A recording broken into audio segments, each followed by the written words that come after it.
Hi class! Start na ng ating pasukan sa school. Kumusta ang napakahabang panahon ng bakasyon? Sa mga panahong iyan, ano ang ginawa mo sa inyong bahay upang makatulong sa iyong mga magulang? Naglilinis ka ba ng bahay ninyo? Naglalaba ka ba? At nagluluto ka rin ba? Ang tanong, marunong ka bang magluto? O mahilig lang kumain? Alam nyo ba na kahit sa pagluluto ay nangangailangan din ng mga tools and equipments? In this video, I would like to discuss the TLE focusing on the cookery based on 2020-2021 Most Essential Learning Competencies, Qtr1 Module 1, Week 1. Utilized appropriate kitchen tools, equipment, and paraphernalia. We have 3 objectives here. 1. Identify types of tools, equipment, and paraphernalia. Kilalanin ang mga uri o anyo ng mga kagamitan at ang mga gamit nito. 2. Kitchen tools and equipment are identified based on their uses. Ang gamit pang kusina ay kilalanin ayon sa mga gamit nito. 3. Kitchen tools and equipment are used in accordance to its function. Ang mga gamit sa kusina ay magamit ayon sa pagkakagamitan ng mga ito. Why do we cook food? Since cookery is our subject, I want first to discuss what this word mean. Dahil ang subject natin sa TLE ngayong first quarter ay cookery, kung kaya't nais ko munang ipaliwanag ano ba ang ibig sabihin ng cookery. Mayroong 2 salita patungkol sa cookery. Ito ay art and science.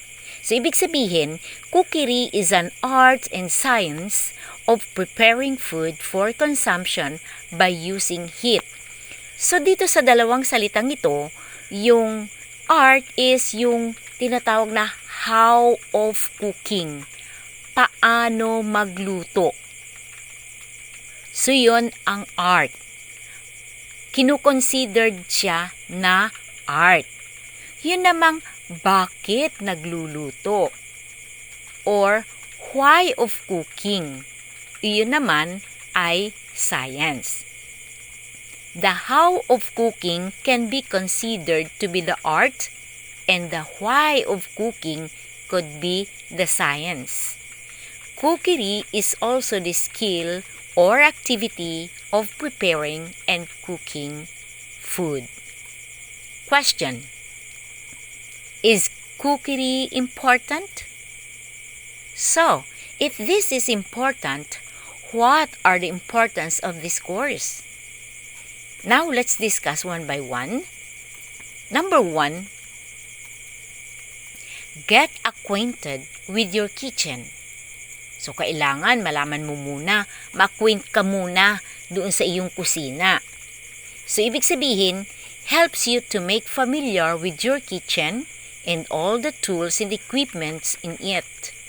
Sa subject na ito, ay tutulungan tayong maging familiar sa mga tools at equipments na matatagpuan sa kitchen. Number 2, improved cooking skills.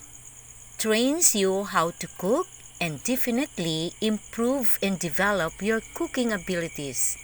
Sa kursong ito ay matuturuan tayo kung paano magluto at ma-improve at malinang ang ating kakayahan sa pagluluto.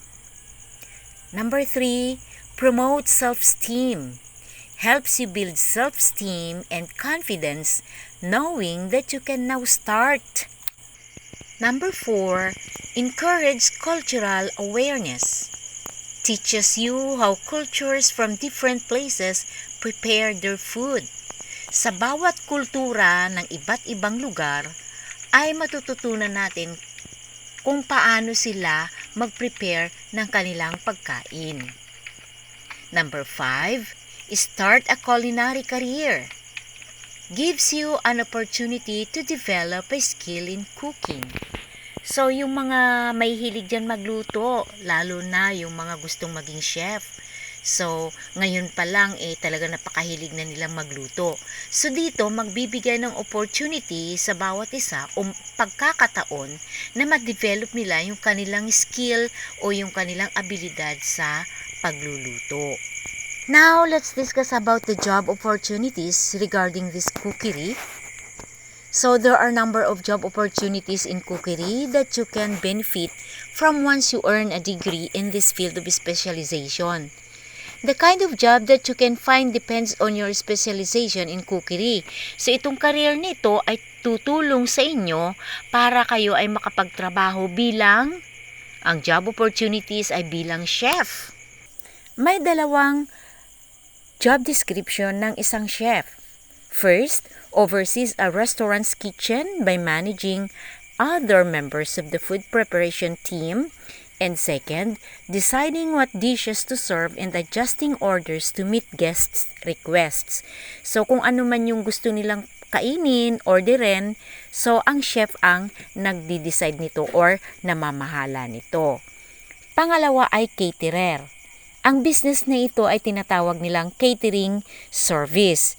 So, kung meron kang catering service o isa kang caterer, so ang trabaho mo nito ay cooks and prepare foods that have the responsibility to make large amounts of food for events and parties.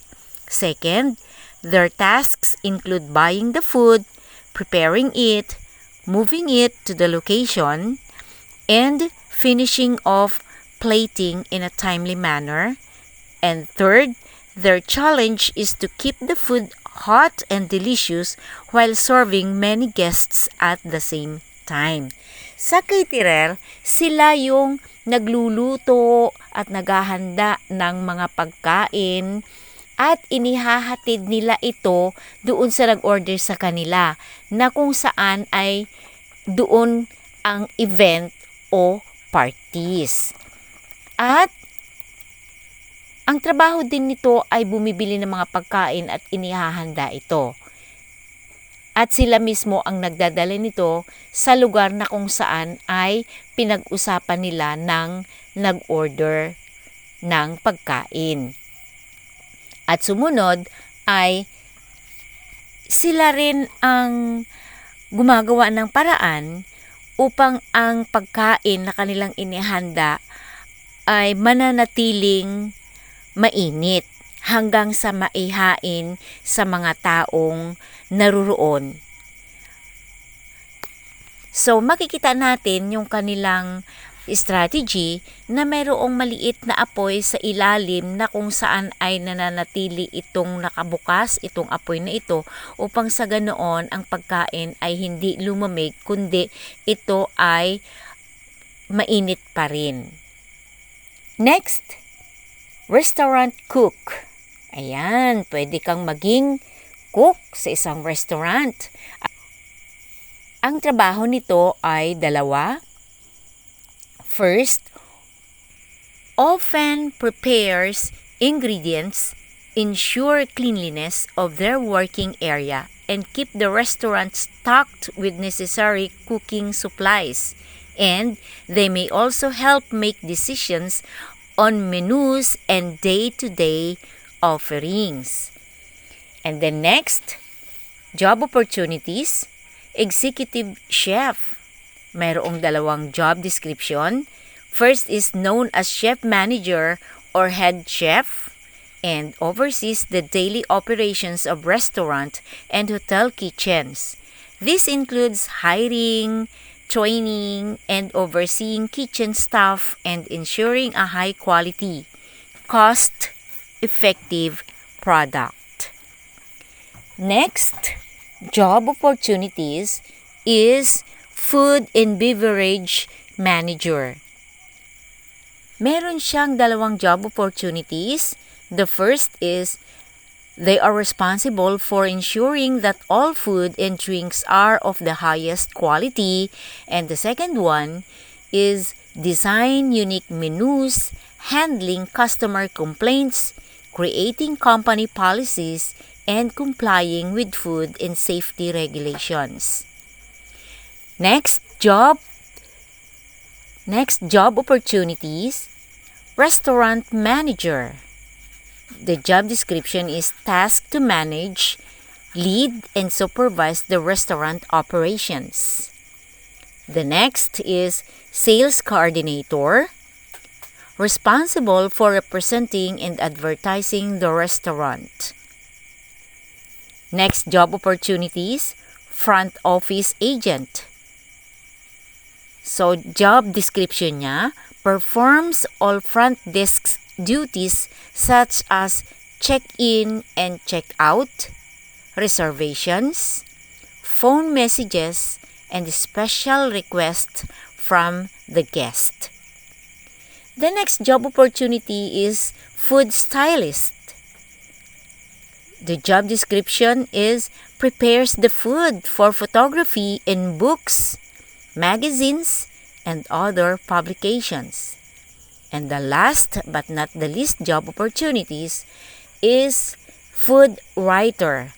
The job description writes articles and blogs for food industry, journals, and other publications. Bawat tagapagluto o chef ay kailangan maging pamilyar sila sa mga kagamitan na ginagamit sa kusina. Napakahalagang bagay na sa bawat pagbili ng mga gamit sa pagluluto ay hindi lamang nakasalalay sa halaga o presyo nito. Ang gawain ng tagapagluto ay kinakailangan niyang alalahanin ang mga specific tools, utensils, and equipment for proper and efficient preparation of food. Bawat isang kagamitan ay nakadisenyo ayon sa specific job nito sa kusina. Bawat mga kagamitan at mga utensils ay gawa sa iba't ibang mga materials. Ang bawat isa ay merong advantages and disadvantages. Tingnan at pag-aralan natin ang mga sumusunod na mga kagamitan sa kusina, utensils at equipment na karaniwan ay matatagpuan dito. First, aluminum. It is the best for all-around use. It is the most popular, lightweight, attractive, and less expensive. Pero, kinakailangan nito ang pag-iingat upang mapanatili nito ang pagiging shiny and clean. Kahit ano pa ang temperature na gagawin mo sa pagluluto ay pare-parehong heat distribution nito. Ngunit dahil sa ito ay napakalambot na metal, kung anong gaan nito ay siya namang dali ng pagkakayupi at pagkakascratch nito na hindi mo na ito pwedeng gamitin pa. Ang aluminum ay nangingitim when used with alkalis tulad ng potatoes, beets, carrots at iba pang mga vegetables. Subalit yung mga acid vegetables tulad ng kamatis ang makakapagtanggal naman nito. Second, stainless steel. Ito ang pinaka-popular na kagamitan na ginagamit bilang tools and equipment, pero mahal naman ang halaga nito. Madali lang itong linisin at pakintabin at hindi madaling masira tulad ng aluminum. Choose those with copper, aluminum or laminated steel bottoms to spread heat and keep the pot from getting heat dark spots dahil may mga stainless steel na kapag naisalang mo na ang kaldero o pan ay mapapansin mong nangingitim ang area na kung saan ay nainitan. Stainless steel utensils may be bought in many gauges from light to heavy.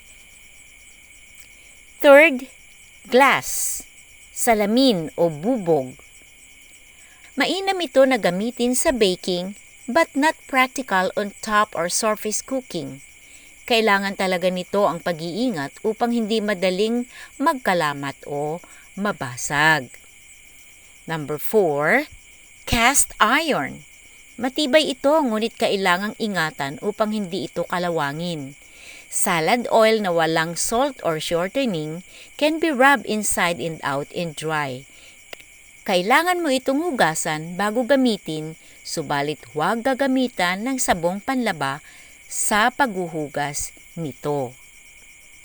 Number 5, ceramic and heat-proof glass. Ginagamit ito especially for baking dishes. Ito ay nagkakandak ng init ng dahan-dahan at pantay. Marami sa mga baking dishes are decorated na pwedeng gamitin para sa pagluluto sa stove o sa oven at pwede ring gamiting lalagyan ng mga pagkain na ihahain sa dining table. Number 6, Teflon. It is a special coating applied to the inside of some aluminum or steel pots and pans. Tumutulong ito upang ang pagkain ay hindi dumikit sa pan o kaldero. Madali lang itong hugasan at linisin.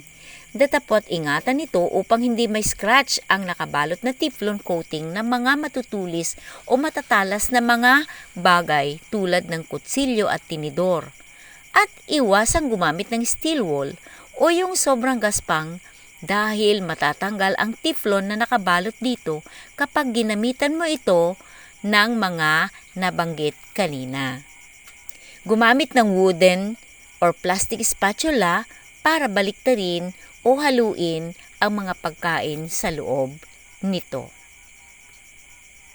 Number 7, plastic and hard rubber are used for cutting and chopping boards, tabletops, bowls, trays, garbage pails, and canisters. Hindi kaagad napupurol ang mga kutsilyo. Ang plastik ay matibay naman at mura pero hindi mo naman magagamit ng matagalan. Now let's go to the cooking utensils list that every kitchen needs. So, ano-ano yung mga utensils na yun na kailangan sa kusina? Number 1 is baster. Basting brushes ang tawag dito sa brush na ito na ginagamit upang idampi sa batter para ipahid sa ibabaw ng tinapay and baked goods matapos na ito ay ahunin mula sa oven. Mayroon ba kayo niyan sa inyong kusina? Ang baster. Number 2, cans, bottles, cartons opener. Ginagamit ito sa pambukas sa mga dilata na kung tawagin ito ay abril lata. Maraming iba't ibang klase ng pambukas sa dilata, sa bote at maging sa mga cartons. So ito makikita ninyo, itong picture na ito ay pambukas sa mga bote na may nakatakip na cork o tinatawag na tapon sa Tagalog. Sunod naman ay ang pambukas sa mga tansan ang takip ng bote tulad ng soft drinks at maging ang soy sauce o toyo na ang takip ay tansan din. Ito naman ay pambukas sa boteng ang nakatakip ay tansan at saka pambukas din sa dilata tulad ng gatas na evaporada o kondensada at marami pang ibang mga dilata na kailangang gamitan ng ganitong pambukas. Ang tawag diyan ay abril lata. Third kitchen utensils ay colanders. Ito ay tinatawag na vegetable stainers. Ginagamit itong lalagyan ng mga gulay na hinugasan upang tumulo ang tubig at ginagamit din ito kapag nagluto ng pasta para tumulo ang tubig. Alam nyo ba ang pasta? Ito ay ang nilulutong spaghetti. So ito ang itsura ng colanders. Number 4 ay yung tinatawag na cutting boards. A wooden or plastic board where meats or karne and vegetables o gulay can be cut. Sangkalan ang tawag sa Tagalog o sa English ay tinatawag ding chopping board. Ginagamit kapag ikaw ay maghihiwa ng kahit na anong lutuin. May mga chef na hindi lamang iisa ang ginagamit na cutting boards dahil iba ang ginagamit kapag naghihiwa ng karne, isda, gulay, prutas at mga ingredients tulad ng kamatis, sibuyas, bawang, luya at kung ano-ano pa. Ito ang itsura ng wood cutting boards. Next, number 5 ay dredgers. Used to shake flour, salt, and pepper on meat, poultry, and fish. Ginagamit ito upang ipaghalo-halo ang harina, asin at paminta para sa karne o sa isda. Number 6 ay tinatawag nilang double boiler. Used when temperatures must be kept below boiling, such as for egg, sauces, puddings, and to keep foods warm without overcooking. Ginagamit ito kung hindi mo kailangang pakuluan ng husto ang isang lutuin. Number 7, emery boards or sharpening steels. Ito, ganitong itsura niya. Used to sharpen long knives, a tool that is used to continually keep edges of knife blades straight to maintain a sharp edge after its use. When a blade is repeatedly pushed against a cutting surface, it becomes dull and out of alignment or curled to one side or the other depending on how the knife is held during use. Ang kagamitang ito ay ginagamit upang panatilihing matalas ang blade ng kutsilyo bawat matapos gamitin ito. Number 8, flippers. Used for turning hamburgers and other food items. Ginagamit kahit din sa pagpiprito ng isda, saging, kamote at kung ano-ano pa. Sa Tagalog, ang tawag dito ay CNC. Flippers are a tool used for flipping food over in a frying pan, on a griddle or on a girdle. Occasionally, they are also used for serving with. You can also use them to scrape pans with. They consist of a long handle with a completely flat shovel at the end. Number 9, funnels. Used to fill jars made of various sizes of stainless steel, aluminum, or of plastic. Sa Tagalog, ang tawag dito ay imbodo.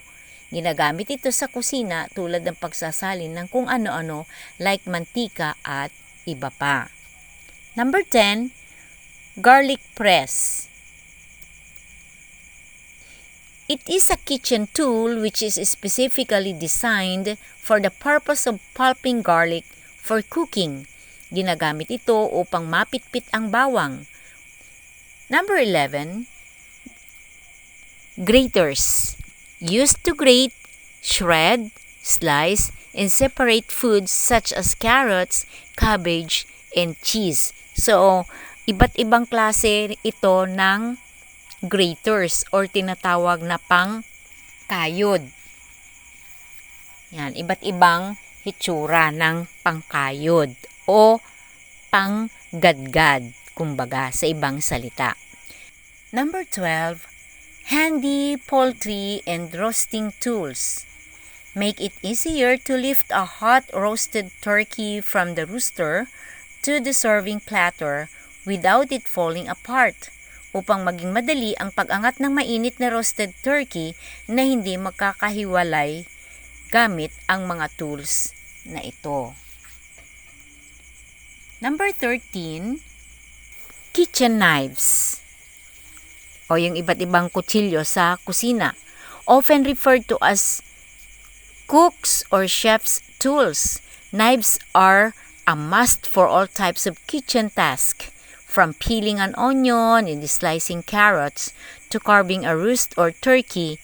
Malaki ang tulong ng kutsilyo sa kusina, pero maraming klase ng kutsilyong panggamit tulad ng pambalat ng sibuyas, panghiwa ng carrots, at pangukit o panghiwa ng karne. Number 14, kitchen shears. They are practical for opening food packages, cutting tape or string to package foods, or simply to remove labels or tags from items. Para sa pagbubukas ng mga food package, pagputol ng mga tapes o tali sa package foods, o pantanggal ng mga labels o tags ng mga items.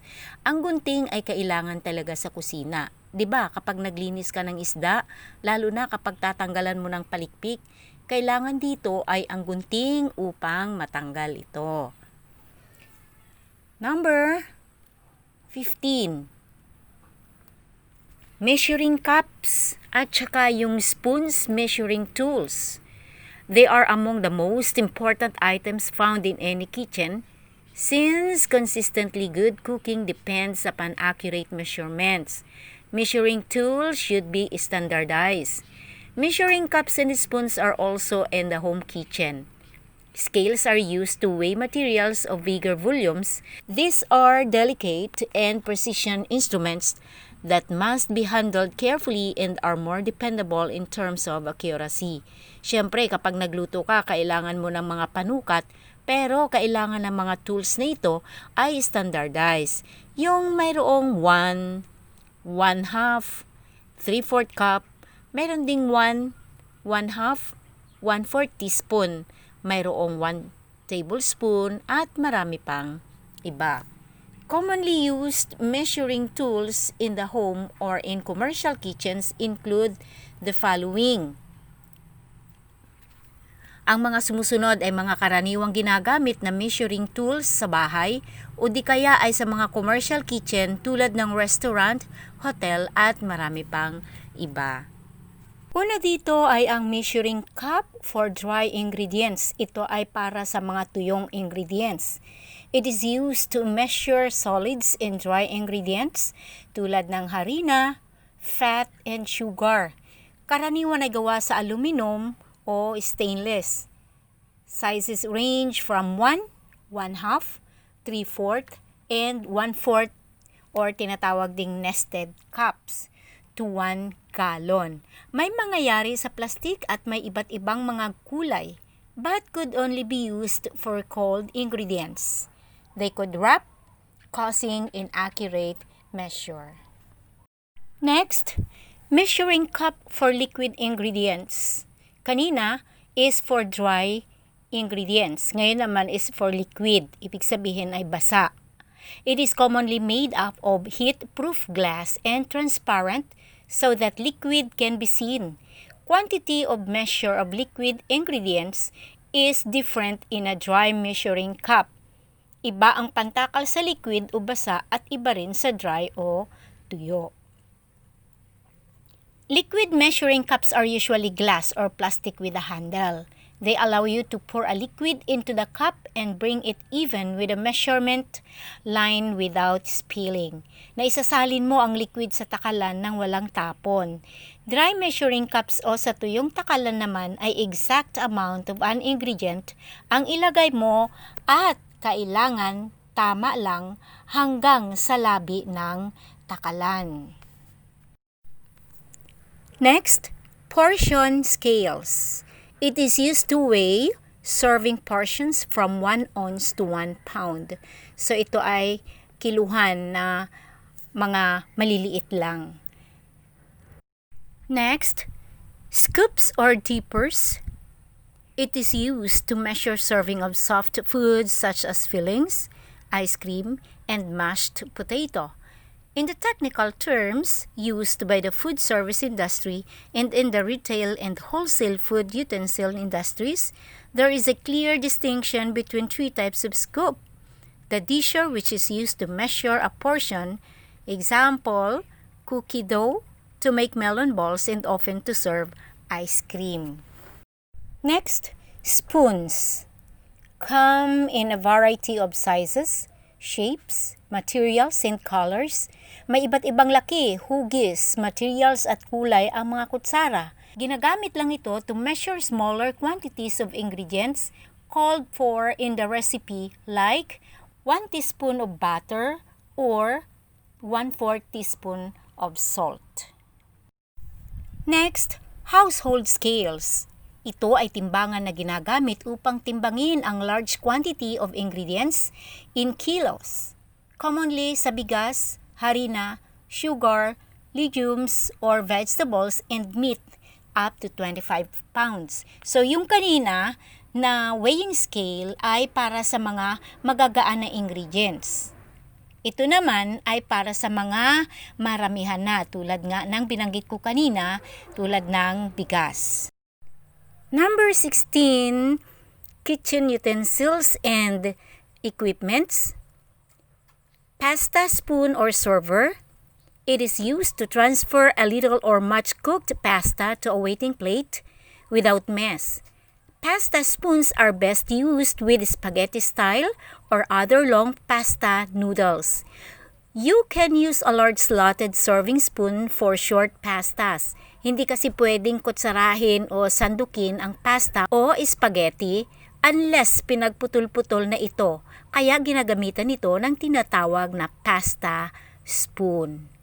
Mayroong type of serving utensil commonly made of wood or stainless steel na ginagamit to hold the long spaghetti noodles para madaling maalis mula sa pinaglagaan nito. Ang tawag dito ay spaghetti server or spaghetti serving spoon. So, yan yung itsura niya. Yan yung picture ng mga spaghetti server or pasta spoon.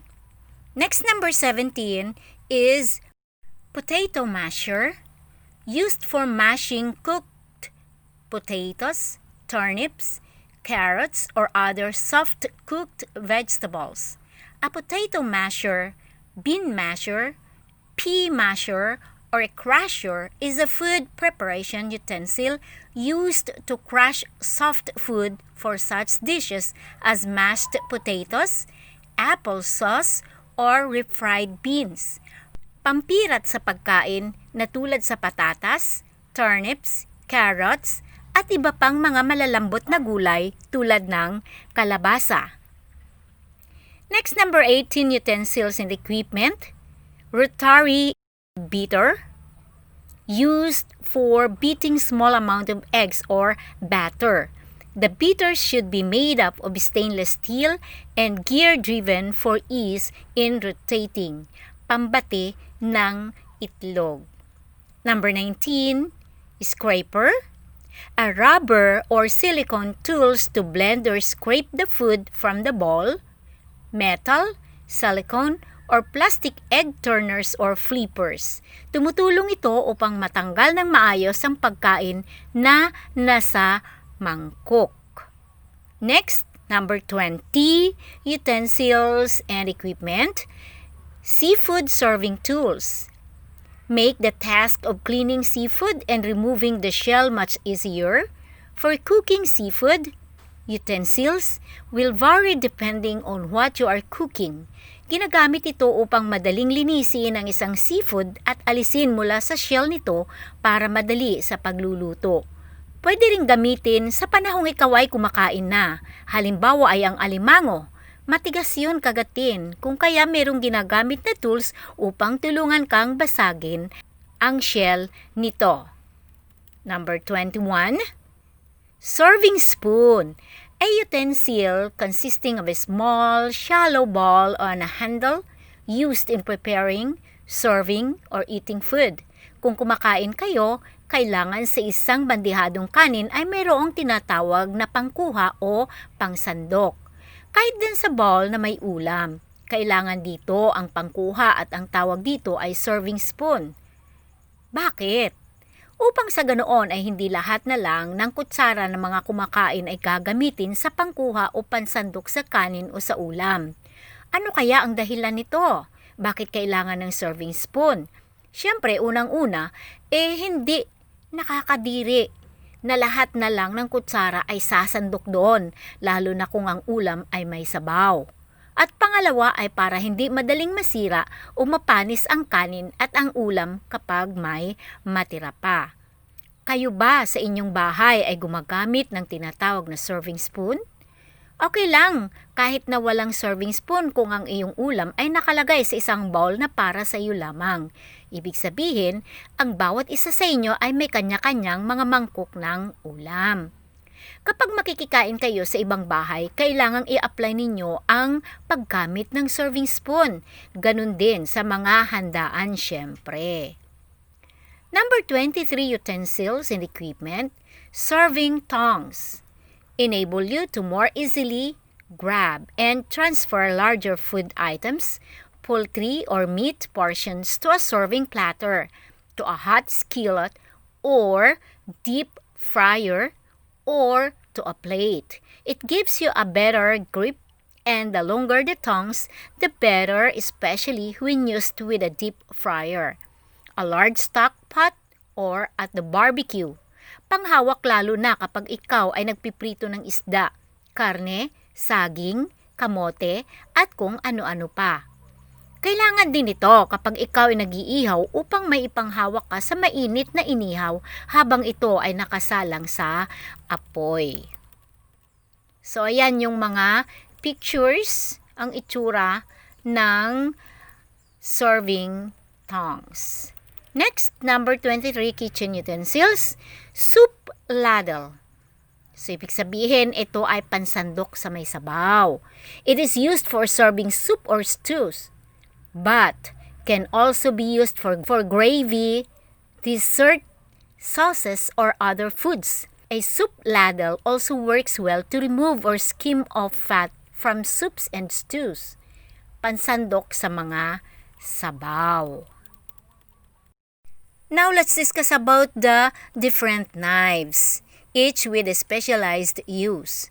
First is the butcher knife, used to section raw meat, poultry, and fish. It can be used as a cleaver to separate small joints or to cut bones. Butcher knives are made with heavy blade with a saver or flat grind. Today, the butcher knife is used throughout the world in the meat processing trade. The heftier blade works well for splitting, stripping, and cutting meat. The French chef's knife is a derivation of the butcher knife and is used as a general utility knife. So, look at the picture of the knife here. Next is the French knife, used to chop, dice, or mince food. Heavy knives have a saver or flat grind.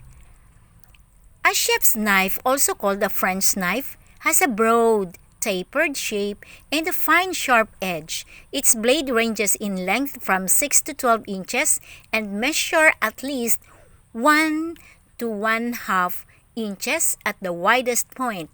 It is designed so it tracks on a cutting board as it cuts food. Next kind of knife, roast beef slicer. It is used to slice roasts, ham, and thick, solid cuts of meat. Next knife is the boning knife. It is used to fillet fish and to remove raw meat from the bone. Ibig sabihin ay pantanggal ng karne mula sa buto nito. The first difference that should be immediately apparent when comparing the two knives is that fillet knives are designed for use exclusively on fish. Sa isda lamang ito ginagamit, while boning knives can be used for both fish and meat. Ginagamit pareho sa isda man o sa karne, which makes them more versatile than fillet knives. Fruit and salad knife, used to prepare salad greens, vegetables, and fruits.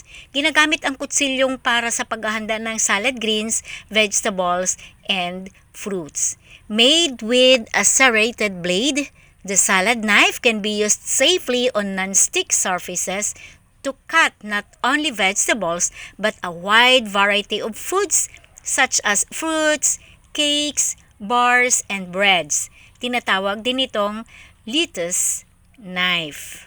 Next is spatula, used to level off ingredients when measuring and to spread frostings and sandwich fillings. Citrus knife. It is used to section citrus fruits. The blade has a two-sided serrated edge, an essential tool for cutting citrus. The serrated blade is sharp and perfectly shaped to cut and peel fruit without squirting. This knife makes it effortless to section grapefruit, oranges, and other citrus or make a fruit salad. Next type of knife, paring knife, It is used to core, peel, and section fruits and vegetables. Blades are short, concave with hollow ground. A paring knife is a small all-purpose knife with a plain edge that is ideal for peeling fruits and vegetables and other small or intricate work.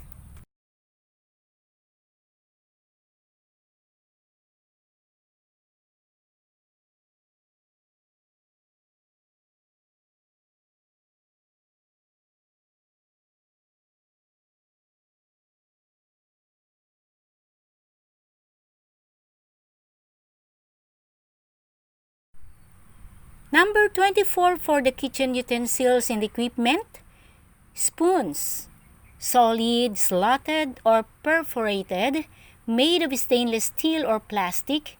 The solid ones are used to spoon liquids over foods and to lift foods, including the liquid, out of the pot. Number 25, kitchen utensils and equipments. Temperature scales. It is used to measure heat intensity. Different thermometers are used to different purposes in food preparation, for meat, candy, or deep fat frying. Other small thermometers are hanged or stand in ovens or refrigerators to check the accuracy of the equipment's thermostat. Next, kitchen utensils and equipment. Number 26, two-tine fork. Used to hold meats while slicing and to turn solid pieces of meat while browning or cooking. Made of stainless steel and with heat-proof handle. Fangio fork.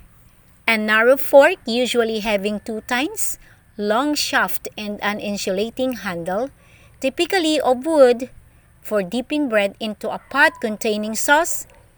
Fruit salad fork. A fork which is used to pick up pieces of fruit such as grapes, strawberries, melon, and other various types of fruit. Number 27 of kitchen utensils and equipment, vegetable peeler. Used to scrape vegetables such as carrots and potatoes and to peel fruits. The best ones are made of stainless steel with sharp double blade that swivels. Heto yung mga pambalat sa prutas at sa gulay. Number 28, whisks. For blending, mixing used for whipping eggs or batter, and for blending gravies, sauces, and soups. The beaters are made of fluffed steel piano wires which are twisted together to form the handle. Ito yung panghalo at ginagamit din na pambati ng itlog kung gusto mong magluto ng scrambled egg. Next, number 29, wooden spoons. Continue to be kitchen essentials because of their usefulness for creaming, stirring, and mixing. They should be made of hard wood. Now let's talk about equipment. More complicated tools are called equipment. They may refer to a small electrical appliance such as a mixer or a large, expensive, power-operated appliance such as a range or a refrigerator.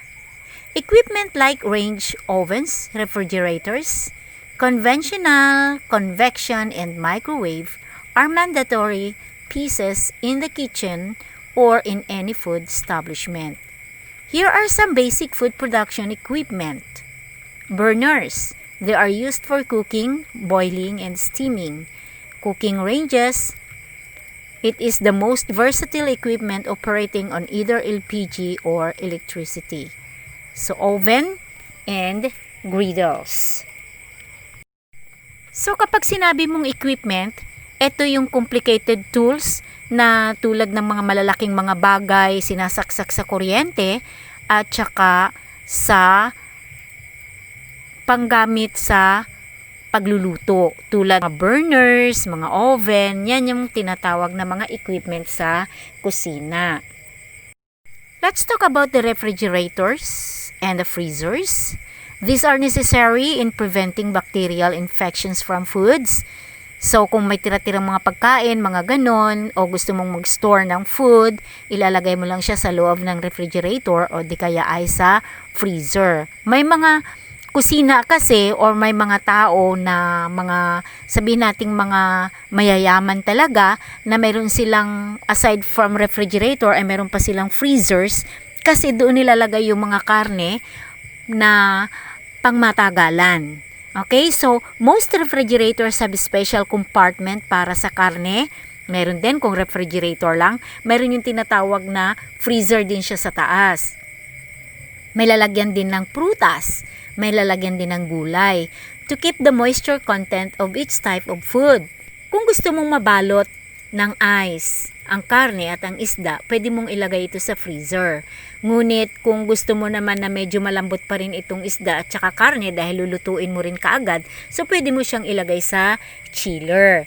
So, mayroong mga bagay-bagay kasi na hindi mo pwedeng ilagay sa freezer like gulay. Pero meron namang bagay-bagay o katulad ng ibang mga pagkain na hindi mo pwedeng ilagay sa lalagyan ng gulay, halimbawa ay karne at isda. So, ang bawat refrigerator ay nahahati-hati ito sa mga special compartment. May lalagyan din ang refrigerator ng itlog, butter, at marami pang iba. Yung freezer naman ay intended para sa mga bagay o pagkain na dapat ma-frozen. Auxiliary equipment like griddles or ihawan, tilting skillets, broilers, grills, steamers, coffee makers, deep fat fryers, wok, crockery, cutting equipment, meat slicer, food choppers, grinders, mixers and bowls, pots and pans are utilized most commonly in big food establishments. Some with specialized uses and some are optional. Steamers, pwedeng magluto diyan ng puto at kutsinta. Coffee makers, ito ay ang panggawa ng kape. Heto naman yung mga cutting equipments. Yan. So, mayroong vegetable cutting machine, meron ding vegetable and fruit cutting machine, meron ding tinatawag na kitchen equipment bone. Slicer naman ito. Okay? So, mayroong mixers and bowls naman. Ito naman ang pots and pans, microwave ovens. Food can be prepared ahead of time, frozen or refrigerated during the slack periods, and cooked or heated quickly in microwave ovens. Kung kailangan mong ipainit ang pagkain na lumamig na, itong microwave oven ang gamitin. So, alam niyo ba kung gaano lang katagal? Seconds lang ang hihintayin mo at ang pagkain ay umiinit na kaagad. Ito naman ang blenders. So, ang blenders, ginagamit ito to chop, blend, mix, whip, puree, grate, and liquefy all kinds of food. Ito ang mga ginagamit kapag gusto mong gumawa ng fruit shakes o gusto mong gumawa ng mga pinaghalo-halong gulay. Yan. So, I hope na may natutunan kayo from our lesson for the Qtr1 Wk1 ng subject na cookery. So, in order to test you, I want to give you a quiz from number 1 up to number 10 only. So, just read it and try to answer by means of the comments. So, sasagutin ninyo dito sa comment section.